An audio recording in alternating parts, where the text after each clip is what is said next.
So 8 months later, and here we are, finished. Not quite. So what's been going on the last 8 months? Quite a lot. We had the lockdown from hell that came and went. Another lockdown that came and went. And now we're in the middle of another lockdown that came and went. So, yeah, in the last 8 months, been busy. So, although this looks like it hasn't gone anywhere, they've done stuff. So the first thing we did was said goodbye to 3 of the bikes.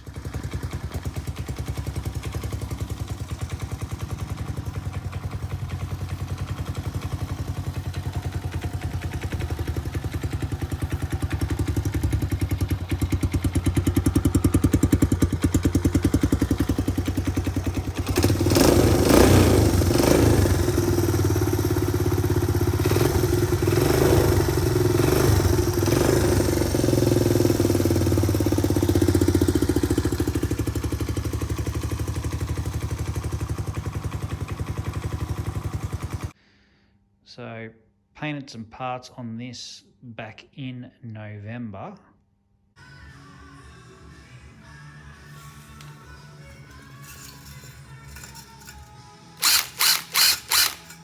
Final countdown.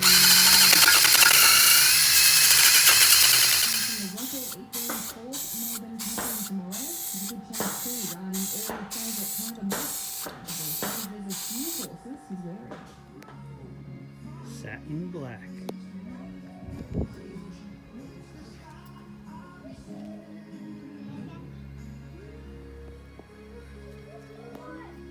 Looking good.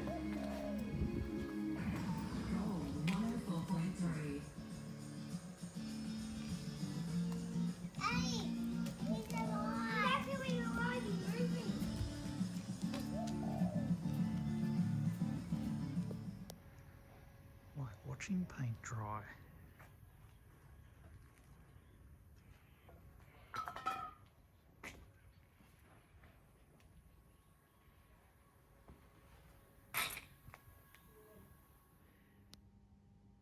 Had to wait for a seat cover that came from the US to put on this as well, and then reupholstered that.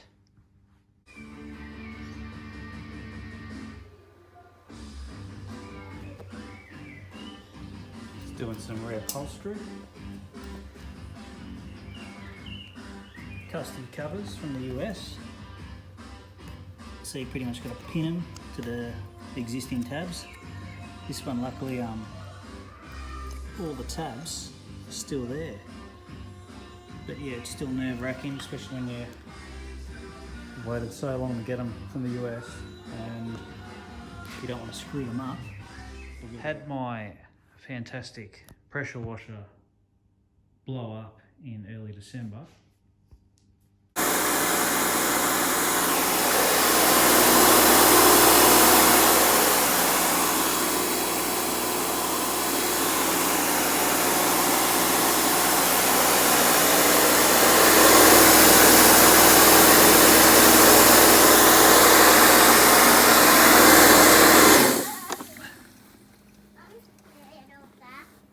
So am I.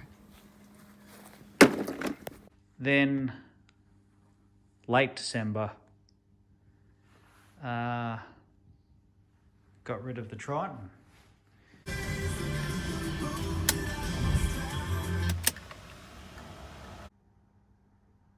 Taught a 4-year-old how to drive a boat, because that's a good idea. What's the matter?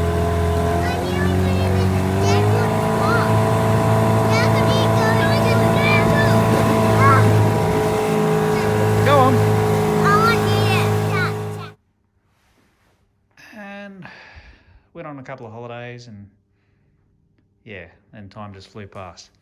But anyway, so where are we up to now? Oh yeah, it's all stripped down, a lot of it.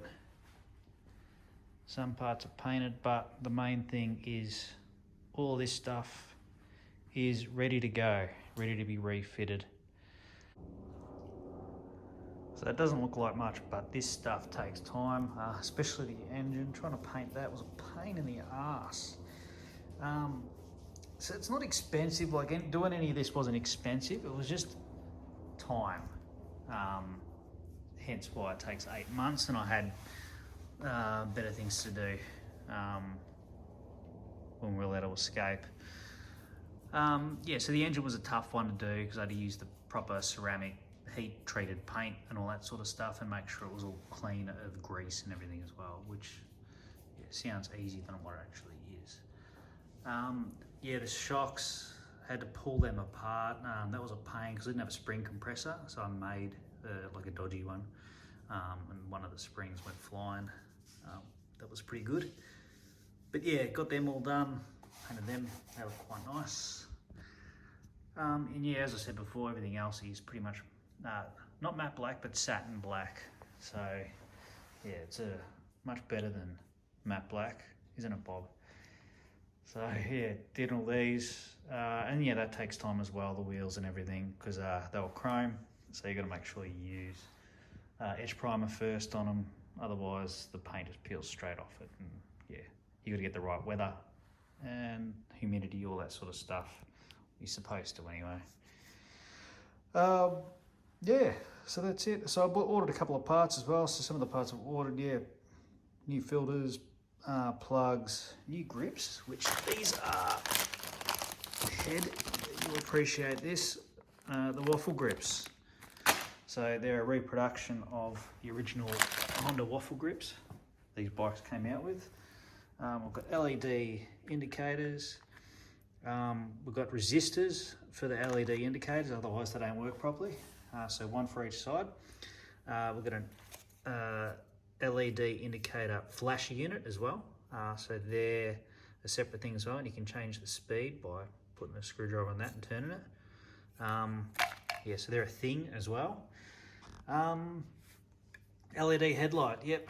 So instead of getting a genuine headlight, which was more expensive, I got one of these, and this is DOT approved as well. So you can get a roadworthy with one of these.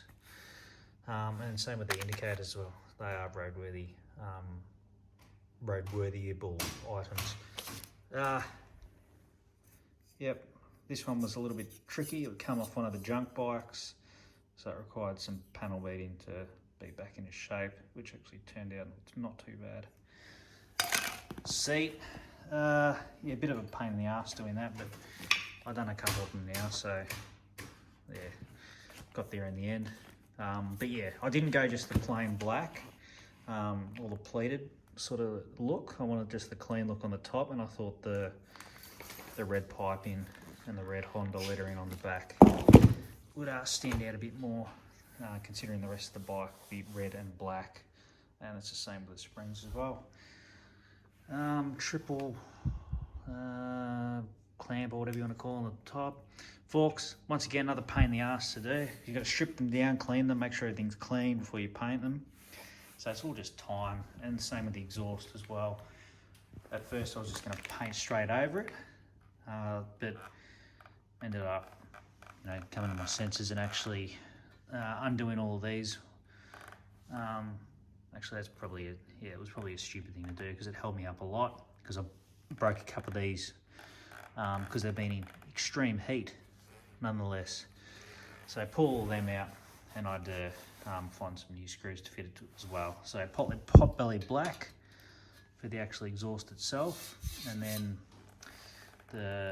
this was etch primed and then coloured in the satin black. So brakes have been done. I'm waiting on brake pads to come as well. So the whole bike will pretty much be, when it's all finished, it'll actually be roadworthy. The only thing I would have to do with it is a head stem bearing. So I'm tossing up the idea whether to do that as well, because I'll have everything else pulled off it, because I haven't mentioned, but all of this sort of stuff will go on Brittany, because I've got all the other stuff here, which was, a lot of this was Brittany's or from other bikes as well. And that includes that mudguard there. That'll go onto this bike. So I'll do all that. Where was I? Yeah, so the headstand bearing, because all this is going to get pulled off anyway. I don't know whether to do it or not, but yeah. I think headstand bearing's about $40 or something, but we'll see. We'll see. Yeah, so that's pretty much it. Speedo, I do have a later model Speedo, not this one, but another one. I was going to put that on it, but I decided to put this 6-volt one on it because you can get a kit now that you just replace the globes, and it's 12 volt, and that was actually the same price as what the 12 volt globes were anyway that I need to get. So I'll put that on it because I reckon it'll be a nice cleaner look anyway. It'll just match the rest of the bike, I think.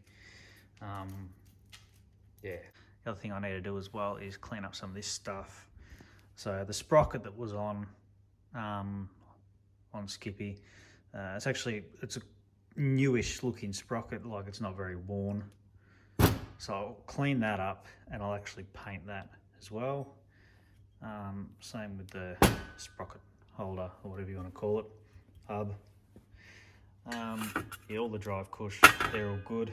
And these are just minor parts that need paint. So the tops of the forks, little fork ears or whatever you want to call them, the bottom of the fork ears where the forks go into, and the rubber's got to clean them, pull the inner spring, the springs out of them, and have a look at that.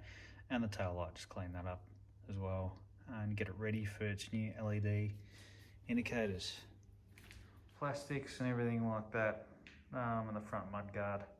I'm going to clean them up first and just see if there's much difference with what the paint looks like, because they're off all different bikes.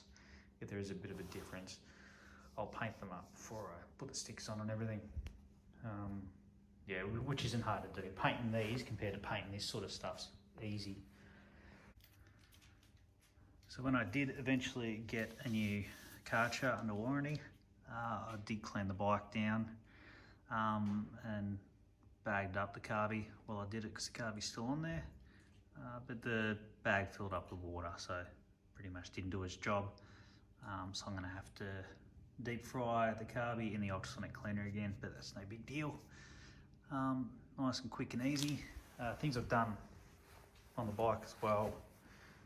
Done the switch blocks black, brake black, and just clean up the handlebars a bit as well. So that's pretty much it for what's on the bike. And I tidied up the swing arm as well, just to make it look all nice and shiny. Other than that, this thing over here has been a pain in the arse and won't run properly either.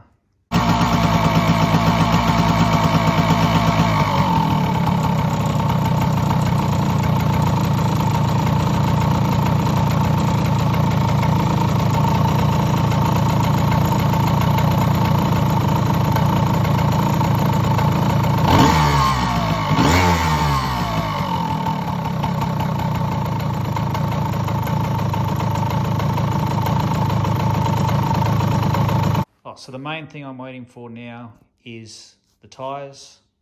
I have got tyres over there. Those two on the right are for Brittany though, and I don't want those type of tyres on this bike. And the other tyres over there, they're all pretty hacked and stuff.